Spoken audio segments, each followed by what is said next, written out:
नमस्कार दोस्तों, India news के डिजिटल प्लेटफॉर्म पर आपका स्वागत है। मैं अभिषेक सिंह। आज हम विषय के बारे में बात करने जा रहे हैं। उस विषय से हर किसी का सरोकार है और हमारे नज़रों में बहुत इज्जत है।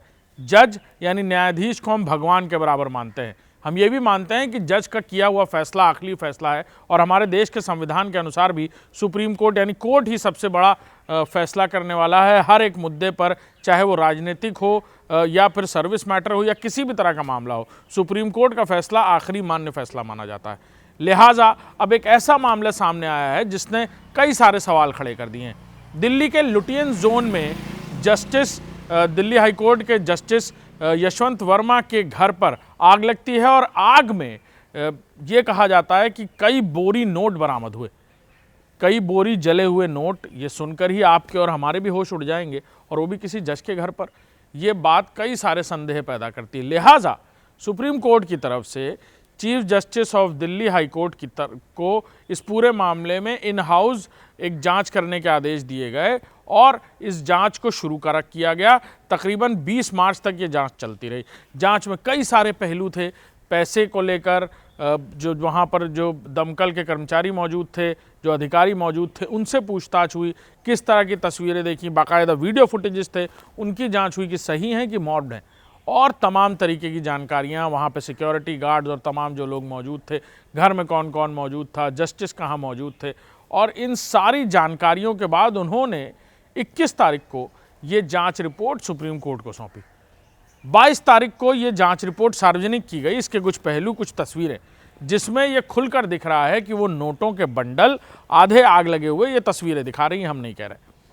और ये सारी बातें सुप्रीम कोर्ट ने देखने के बाद अपनी एक टिप्पणी भी की कि जिस तरह से कुछ बातें हैं, लेकिन कुछ ऐसी भी बातें हैं जो भ्रामक हैं, जिनको लेकर कई सारी चर्चाएं की जा रही हैं। उन्होंने कुछ आदेश भी पारित किए जिसको लेकर ये जांच आगे भी बढ़ेगी। सीजीआई की तरफ से ये भी कहा गया कि उस वक्त जो जस्टिस हैं वो कहाँ पर मौजूद थे, किस जगह मौजूद थे, उनके मोबाइल फ़ोन से जुड़ी हुई जानकारी, ये सारी चीज़ें वो अपने मोबाइल फ़ोन से ना हटाएं। साथ ही साथ ये पैसा कहाँ से आया, किस तरह से आया, इसका सोर्स ऑफ इनकम, उस समय सिक्योरिटी में कौन मौजूद था, इसकी फुल डिटेल्स और उनके कॉल डिटेल्स ख़ास तौर पर, इनकी जांच भी की जाए। हालांकि जो जस्टिस यशवंत वर्मा है, उनकी तरफ से भी जवाब दिया गया कि उस वक्त वो घर पर मौजूद नहीं थे। वो और उनकी पत्नी भोपाल में थे। उनके घर पर उनकी बेटी और उनकी मां मौजूद थी। जिस कमरे में ये हादसा हुआ, यानी जो आग लगी, ये कमरा उनके मुख्य आवास से अलग था, यानी उसका एंट्री और एग्जिट पॉइंट बाहर से था। तमाम स्टोर का सामान वहां रखा रहता था, उनके गार्ड रूम के भी पास था। किसी ने ये साजिशन किया है और साथ ही साथ इसकी जांच की मांग की है।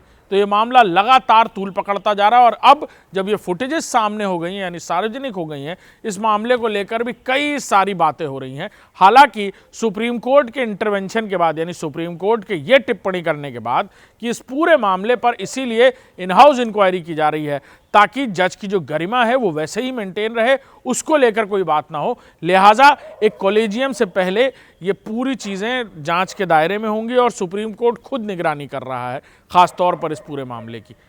कई सारी बातें, कई सारी चीज़ें, जब इस तरह की घटनाएं होती हैं तो पुरानी चीज़ें भी लोग निकाल कर सामने लाते हैं। लेकिन इस पूरे मामले पर सुप्रीम कोर्ट ने बहुत सीधी लाइन में ये बात कहते हुए कहा कि कई सारी बातें ऐसी भी हैं जो अफवाहों की वजह से आगे बढ़ रही हैं, उन पर ध्यान देने की ज़रूरत नहीं है। इस पूरे मामले पर एक इन हाउस इंक्वायरी चल रही है और तब तक जस्टिस की जो जांचें चल रही हैं, या कहा जाए जो उनकी विजिलेंट है या आय से जुड़ी हुई जांचें हैं, या फिर टेलीफोनिक, या फिर उस वक्त वो कहाँ थे, सिक्योरिटी इंचार्ज कौन था, गार्ड्स कौन मौजूद थे, इसकी इन्फॉर्मेशन और एक विस्तृत जांच तक इस पूरे मामले पर कोई अनर्गल टिप्पणियां ना की जाए। नमस्कार।